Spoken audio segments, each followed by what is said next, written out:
Welcome. Live అనగానే అందరూ అనుకున్నారు టీవీ లైవ్ అని చెప్పేసి ఫోన్ చేసిన సందర్భాలు కూడా మనం ఒకసారి యాడ్ చేసుకోవాలి. వాస్తవంగా ఆ పేరు పెట్టడం చాలా ఒక ఖచ్చితత్వాన్ని బే చేసుకున్నటువంటి సందర్భాన్ని కూడా ఏదేమైనప్పటికీ ఈరోజు లంబాడి ఐక్య వేదిక అనేటటువంటి బ్యానర్ తోటి రాష్ట్రంలో బంజారాస్ మీద జరుగుతున్నటువంటి దాడుల్ని, అదేవిధంగా మంచి చెడుల్ని మనం ఎలా ముందుకు పోవాలనేటువంటి ఒక మంచి నిర్ణయంతో అంతకుముందు శంకరన్న చెప్పినట్టు ఏసీ రూమ్లో కూర్చోవాల్సినటువంటి వ్యక్తి సమాజంలో ఉన్నటువంటి లంబాడీల మీద జరుగుతున్నటువంటి దాడిని మనం ఎలా ఎదుర్కోవాలనేటటువంటి ఉద్దేశంతో జిల్లా వారీగా తిరుగుతూ ఇవాళ మన ముందుకు వచ్చినటువంటి మన కేరళ ఐజీ గారిని, మన బంజారా బిడ్డ లక్ష్మణ్ సార్కి ఒక్కసారి చప్పట్లతోటి సాధారణంగా ఆహ్వానిస్తూ, అదేవిధంగా ఇక్కడ శోభనానాయ గారు కూర్చున్నారు. మీ ముందు సాదాసీదా కూర్చున్నాడు ఆయన, కానీ ఆయన సాదాసీదా వ్యక్తి కాదు. ఇవాళ ఏదైతే భగవద్గీత ఎంత ముఖ్యమో బంజారా భగవద్గీత రాసినటువంటి వ్యక్తి శోభనానాయక్ గారు, సీనియర్ మోస్ట్ వ్యక్తి.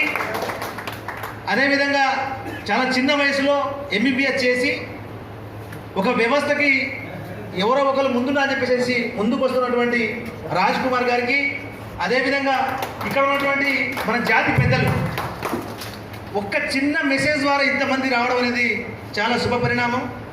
వాస్తవంగా మనము గమనిస్తే ఎవరికి ఫోన్ చేసుకోలే, మెసేజ్ ద్వారానే ఇంతమంది రావడం అనేది జాతి మీద ఎంత ప్రేమ ఉంది.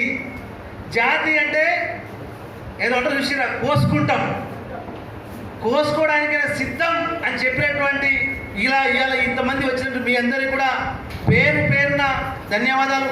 సింగరేణి ఎంప్లాయీ సురేష్ గారు కావచ్చు, టీచర్స్ నుంచి మన టీటీఎఫ్ కావచ్చు, టీఎస్టీటీఎఫ్ కావచ్చు, అదేవిధంగా మిగతా సంఘాల వాళ్ళు కావచ్చు, అదే ఎల్ఎస్పిఎస్ రమేష్ గారు కావచ్చు, అదేవిధంగా మంచి కవి నాగేశ్వరరావు కావచ్చు, పీజీహెచ్ఎం వెంకట నాయక్ కావచ్చు, ఇలా చూసుకుంటా పోతా ఉంటే ఇవాళ మనకు కొత్తగా ఎంపీటీసీలు, జెడ్పీటీసీలు, సర్పంచ్లు అయినటువంటి పాపానాయ గారు కావచ్చు, భద్రు గారు కావచ్చు, రామనాథన్ గారు కావచ్చు, శంకర్ గారు కావచ్చు, అన్న కోదండరావు అన్న కావచ్చు, భాగ్యసారి ఫారెస్ట్, అరే ఇది అడ్డం ఉన్నట్టుంది నాకు. కాబట్టి మీ అందరికి కూడా అమ్మాయి ఆడపడుచు, నాకు అందరికంటే ముందు ఎవరికైనా జ్యోతి మీద పడాలి మనకు. కాబట్టి అమ్మాయి కావచ్చు, అదేవిధంగా కాంచీరామ్ గారు కావచ్చు, రమేష్ గారు, చాలా మన రాములు గారు, మా టీఎస్టీటీఎఫ్ రాష్ట్ర మరి అసోసియేషన్ ప్రెసిడెంట్ రాముల్ నాయక్ గారు కావచ్చు, అదేవిధంగా ప్రసాద్ గారు కావచ్చు, అందరికీ. తర్వాత లైవ్ జిల్లా ప్రెసిడెంట్ లాల్ సింగ్ గారు కావచ్చు. ఇంకేమైనా పేరు మర్చిపోతే క్షమించండి దయచేసి. ఇక మన ముద్దుబిడ్డ శంకరన్న ఈడే ఉన్నారు. కాబట్టి అందరికీ కూడా పేరున ధన్యవాదాలు తెలుపుతూ, సౌండ్ కొంచెం తగ్గియండి, అరే మస్తు వస్తుంది. ఎల్ఎస్ఓ రాష్ట్ర జనరల్ సెక్రటరీ మంగిలాల్ నాయక్ గారు కావచ్చు, మా జిల్లా జనరల్ సెక్రటరీ మోహన్ నాయక్ గారు కావచ్చు, శంకర్ నాయక్ గారు కావచ్చు. వాము అసలు మర్చిపోయినా మనం సీదా ఉండేటటువంటి వ్యక్తిని మనం మర్చిపోవడం చాలా ఇబ్బందికరమైన విషయం. ఇవాళ మనం మంచి పొజిషన్లో, జిల్లాలో మంచి పొజిషన్, ఒక సింగరేణి పెద్ద ఎంప్లాయీ అయినటువంటి మన రామదాస్ గారు కావచ్చు, అందరికీ కూడా టీఎస్టీటీఎఫ్ పక్షాన ఉద్యమాభివందనాలు తెలుపుతూ, మన జాతి మీద జరుగుతున్న దాడి కంటే ముందు జాతి యొక్క పూర్వపురాలు తెలుసుకోవాల్సిన అవసరం మనకు ఎంతైనా ఉంది. ఇవాళ జాతి పోరాడినటువంటి శక్తి సామర్థ్యాల నుండి వేల సంవత్సరాలు పరిపాలించినటువంటి జాతి అని మనం మూలాలు చదువుకుంటున్నాం. అంత మూలాలు ఉన్నటువంటి మన జాతి మీద ఈరోజు దాడి జరుగుతున్నటువంటి సందర్భాన్ని ఒక్కసారి మనం చూసుకుంటా ఉంటే, ఉమ్మడి ఆంధ్రప్రదేశ్లో జరిగినటువంటి దాడి తెలంగాణ రాష్ట్రంలో ఎందుకు జరుగుతూ ఉంది? అదేవిధంగా మా బిఎస్ఎన్ఎల్ సక్రు గారు ఒక్కసారి పరిచయం కావాల్సిందిగా. సక్రు గారు, బిఎస్ఎన్ఎల్ మూలాన్ని మనం ఒక్కసారి యాడ్ చేసుకుంటే చాలా మంది అంటారు బంజారాసు, సుగాలి, లంబాడి, గోర్మాటి అనేటటువంటి ప్రాంతాల వారిగా వాళ్ళు మనల్ని పిలుస్తున్నటువంటి సందర్భాన్ని ఒకసారి చూసి చేసుకోవాలి. ఈ మధ్య కాలంలో కొంతమంది ఆదివాసీ అనేటటువంటి బ్యానర్ని వాళ్ళకే సొంతంగా వాళ్ళు నాకే సొంతం, కోయా గోండ్లకే సొంతం అని చెప్పేసి ఆదివాసీ అనేది హిందీ పదం. ఈ హిందీ పదాన్ని వాళ్ళు క్యాప్చర్ చేసుకున్నారు. ఇక్కడ తెలంగాణ ఇప్పుడు ఏంటి తెలుగు వారు మనమంతా కూడా తెలుగు వాళ్ళు ఉండడానికి ఆదివాసీ అంటే తెలుగు వాళ్ళకి ఎట్లా అనిపిస్తుంది? కొత్త పదాన్ని పరిచయం అనేటువంటి పరిస్థితులు వాళ్ళు ఉన్నారు. మన ఇంగ్లీష్ వాళ్ళ దగ్గరికి పోయి ఆదివాసీ అనుకో ఏదో అనుకోడు ఆయన. అదే ట్రైబల్ అంటే ఎస్ ఇది ట్రైబల్ అంటే ఓహో ట్రైబల్, ఆదివాసీ, గిరిజన ప్రాంతాన్ని బట్టి భాషని బట్టి పిలిచినటువంటి ఆ పదాన్ని వాళ్ళు క్యాప్చర్ చేసుకొని మిగతా వాళ్ళు కూడా దానికి అలవాటు పడిపోయారు. వాళ్ళు ఆదివాసులు కదా అని చెప్పేసి మనం అడిగే పరిస్థితులు వాళ్ళు వచ్చేసారు. కానీ నీళ్లు, వాటర్, పానీ అనేటటువంటి పదాలన్నీ కూడా ఈక్వల్, అవన్నీ కూడా పర్యాయ పదాలు అనేటటువంటి పరిస్థితిని మర్చిపోయి మన వాళ్ళ మీద మిగతా కులాల వారు వాళ్ళ ఆదివాసీ అని చెప్పేసి వాళ్ళకి ట్యాగ్ కట్టేసిర్రు, మనకేమో లంబాడిని ట్యాగ్ కట్టిర్రు. అసలు ట్రైబల్ మనం కూడా ట్రైబల్లో ఉన్నటువంటి విషయాన్ని మర్చిపోయి మనకి వేరుగా చూస్తున్నటువంటి సందర్భాన్ని ఒకసారి మనం యాడ్ చేయాలి.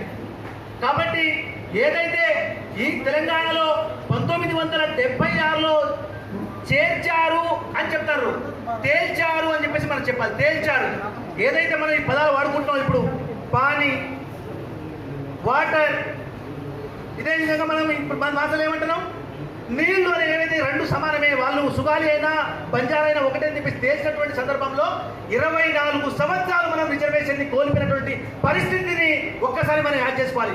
అంటే 24 సంవత్సరాలు వాళ్ళని పెంచారు. అయినప్పటికీ ఇవాళ మనం లాస్ అయినటువంటి మన పరిస్థితిని మనం యాడ్ చేసుకోవట్లే. ఇవాళ ఏదైతే తదుపరి వచ్చినటువంటి ఏదైతే ఈ హక్కుల్ని మనం తీసుకుంటా ఉంటే మన మీద ఏడుస్తున్న సందర్భాన్ని కూడా మనం ఒకసారి యాడ్ చేయాలి. అంటే ఇక్కడ ఏం జరుగుతూ ఉంది? ఇవాళ దాదాపు 7% ఉన్నటువంటి లంబాడీస్ మీద 1% ఉన్నటువంటి వ్యక్తులుగా రిజర్వేషన్లో 50%. ఈ మధ్య కాలంలో ఇంటి చేసే వాళ్ళు ఫోన్ చేస్తే నేను ఒకటే మాట చెప్పాను, సార్ మేము 7% ఉన్నటువంటి మా మీద ఎందుకు దాడులు జరుగుతుందో నాకైతే అర్థం కావట్లేదు. కానీ ఒక ఎంపీ వాళ్ళైతే, ఒక ఎంపీ మేము, 12 ఎమ్మెల్యేలో 5 వాళ్ళైతే 7 మేము, అంటే 50% హాఫ్ ఆఫ్ ది రిజర్వేషన్ ని అనుభవించేది అక్కడ ఉన్నటువంటి పరిస్థితి. జనాభా ప్రాతిపదిక చూస్తే మనకు 2 ఎంపీలు మనకు రావాలి, 7 నుంచి 8 ఎమ్మెల్యేలు మనకు రావాలి. కానీ అక్కడ సరి సమానంగా మాది అని చెప్పేసి మేము చూస్తున్నటువంటి పరిస్థితిని ఇక్కడ వ్యతిరేకంగా చూపిస్తున్న సందర్భాన్ని కూడా మనం యాడ్ చేసుకోవాలని కూడా చెప్పిన. అదేవిధంగా ఇంకో ముచ్చట చెప్పాలంటే ఇవాళ ఉమ్మడి ఖమ్మం జిల్లాలో కోయాసి కానీ లంబాడీస్ కానీ ఎక్కడ కూడా తగు లేదు, ఎక్కడ కూడా ఆ పరిస్థితి లేదు. మనం అందరం కూడా చాలా చక్కగా పెళ్లిగా దోస్తాలుగా ఉన్నటువంటి సందర్భాన్ని కూడా మనం చూస్తా ఉన్నాం. అక్కడ ఉన్నటువంటి సోయం బాబురావు రాజకీయంగా లబ్ధి చేకూరాలని చెప్పి చేసినటువంటి ఒక మహత్తరమైనటువంటి దొంగ ప్లాన్ వల్ల ఇవాళ మొత్తం వ్యవస్థ మీద పడి ఇవాళ మనంగా తప్పుదోవ పడేటటువంటి పరిస్థితి. ఇవాళ సోయం బాబురావు అని మన లంబాడి బిడ్డలు ఓటేస్తే గెలవలే ఆయన. కానీ మనం ఈ మధ్యలో చెప్తున్నాం, మనం సోయం బాబురావు అని ఒక చక్రబంధంలో బంధించాలని చెప్పేసి మన వాళ్ళు ఓటేసి ఆయనని గెలిపించారు.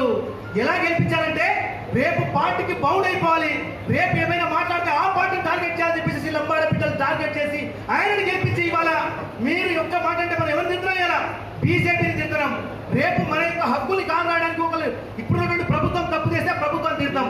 ఇవాళ కోయ్యలతోటి కానీ గోడులతోటి కానీ వీళ్ళతోటి మనం లేదు, సంబంధం లేదు. ఏదైనా అంతకుముందు 5 సార్లు ఒక మాటకు వచ్చారు మాకు మన ఖమ్మంలో వెళ్ళినప్పుడు, ఎవ్వరు లంబాడి బిడ్డలు ఆవేశానికి గురి కాకండి, ఆవేశానికి గురి అయితే మనం తప్పులో పడిపోతాం. ఆవేశంతో చేసే పని కాదు ఇది, ఆలోచనతో చేసే పని. ఎవరైతే తప్పు చేసినటువంటి వ్యక్తి మీద కేసులు పెట్టడానికి మన కమిటీలు పనిచేయాలి తప్ప మనం దాడికి ప్రతి దాడి చేస్తే రేపు మనం తప్పులో పడిపోతాం. ఒకవేళ వాళ్ళు కేసు పెట్టకపోతే ప్రభుత్వాన్ని నిందించవచ్చు, ఒకవేళ ఆయన కంట్రోల్ చేయకపోతే బీజేపీ పార్టీని మనం నిందించవచ్చు. కానీ మనం కొట్టుకొని రోడ్డు మీద బయటటువంటి పరిస్థితి తీసుకురాకుండా చెప్పినటువంటి సందర్భాన్ని కూడా మనం చేస్తా ఉన్నాం. ఇవాళ ఏదైతే ఇవాళ లంబాడి కోయా షెడ్యూల్డ్ ఏరియాలో ఇవాళ ఇబ్బంది ఉన్నటువంటి దాని మీద చర్చించుకోవడానికి ఇవాళ కోయా గోల్డ్ ముందుకు రావాలి.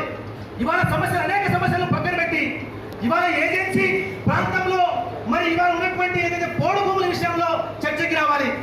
ఇవాళ ఏదైతే మొన్న పంచాయతీ సెక్రటరీలో అన్యాయమైంది దాని మీద చర్చకి రావాలి. అదేవిధంగా ఏవైతే మరి గురుకులాల్లో బీసీ గురుకుల, ఎస్సీ గురుకుల, మైనారిటీ గురుకుల, జనరల్ గురుకుల ఏరియాలో ఇక్కడ సెంట్రల్ ఏరియాలో ఇంప్లిమెంట్ చేయనటువంటి జీవో నెంబర్ 24 మీద చర్చకు ఇవాళ వాళ్ళు మన చేతితో రావాలి. అంటే మన హక్కుల సాధన కోసం రావాలి తప్ప ఏదో మన మీద ఈ మొత్తం వ్యవస్థను తప్పు చూపించి ఇవాళ మనం ఏదో తప్పు చేస్తున్నట్టు చూపిస్తున్న సందర్భాన్ని కూడా మనం ఒకసారి యాడ్ చేసుకోవాలి.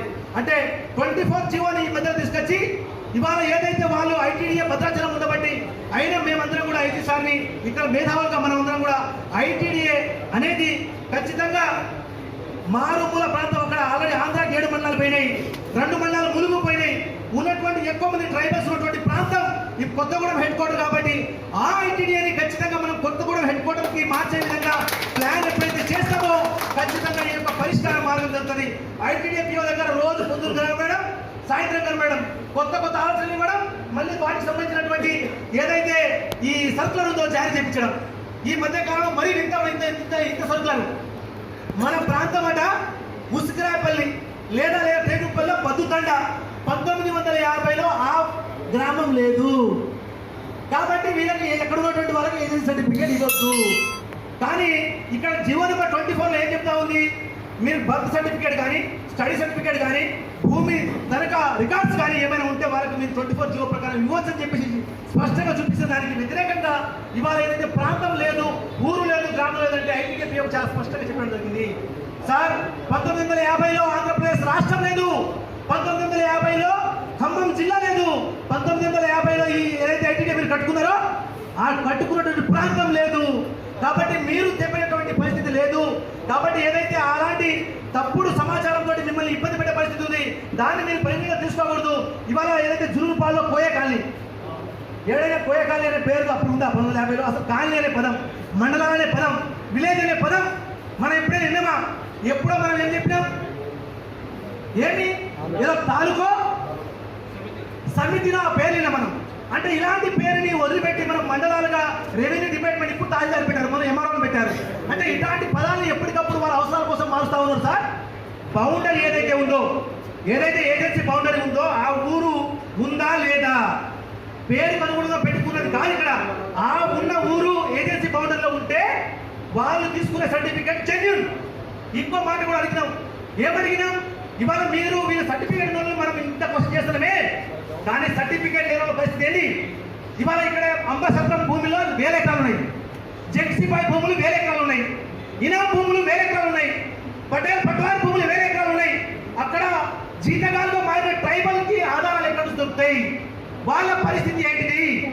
వాళ్ళని ఎందుకు మరి రేపు ఎట్లా మనం న్యాయం చేయగలుగుతాము? అలాంటి విషయాల్లో మీరు తలదూచుకొని అక్కడ ఉన్నటువంటి ఏదైతే సీనియర్ పోస్టు ముసలి వాళ్ళ దగ్గర మీరు స్టేట్మెంట్ తీసుకొని ఇవ్వాల్సిన పరిస్థితి ఉంది. కాబట్టి గొప్ప వాళ్ళు నష్టపోయినటువంటి పరిస్థితి ఉంది, నిజమైనటువంటి హక్కుదారులు నష్టపోయినటువంటి పరిస్థితి ఉంది. కాబట్టి ఆ విషయాన్ని కూడా కలెక్టర్ ఐటీడీఏ పీఓకి చెప్పడం జరిగింది. కాబట్టి మీ అందరికి చెప్పేది ఏంటంటే, ఏదైతే ఇవాళ మన మీద జరుగుతున్నటువంటి దుష్ప్రచారానికి ఏకైక మనం నాంది పలకాలి అంటే, ఏదైతే మనం 119 కాన్స్టిట్యూన్స్ లో మనం బలగం ఉంది, ఈ బలం బలగాన్ని ఆ రోజు ఏ రోజు ఎలక్షన్ రోజు అందరిని నిలదీసే పరిస్థితి మనం ఇంకా రాకపోతే ఖచ్చితంగా మనం తప్పులో పడేటటువంటి పరిస్థితి ఉంది. కాబట్టి మనం అందరం కూడా నిలదీద్దాం. ఇక్కడ మా మీద జరుగుతున్న దుష్ప్రచారాన్ని మీరు ఆపుతారా, చట్టసభలో ఆపుతారా, లేదా మేముగా మేము ధర్నాకి దిగాలని చెప్పేసి విషయంతోటి అక్కడ ఉన్నటువంటి ఎమ్మెల్యేని ఆపేటటువంటి ప్రయత్నం చేయాలి తప్ప మనము వాళ్ళ మీద దాడి చేసుడు, వాళ్ళు మన మీద దాడి చేసుడు, ఇట్లాంటి ఇబ్బందికరమైన సిచ్యువేషన్ తీసుకొస్తే చాలా ఇబ్బందికరమైన సమస్యలు. కాబట్టి ఏదైతే మనము ట్రైబల్స్ ని మన యొక్క లంబాడి బిడ్డలను ఎలా కాపాడుకోవాలి అనేటటువంటి పరిస్థితిలో ఖచ్చితంగా సామరస్యమే దీనికి పరిష్కార మార్గం అని తెలియజేస్తూ, దీన్ని ఎవరైతే మన మీద యాంత్రిక చేస్తున్నారో వాళ్ళ మీద కేసు పెట్టి ముందుకు పోవాలని తెలియపరుస్తూ పేరున మీ అందరికీ నమస్కారాలు చెప్తూ జై సేవలాల్, जय जय सेवालाल, सेना भैया भाई और सेने राम राम कहते हुए सर थैंक यू।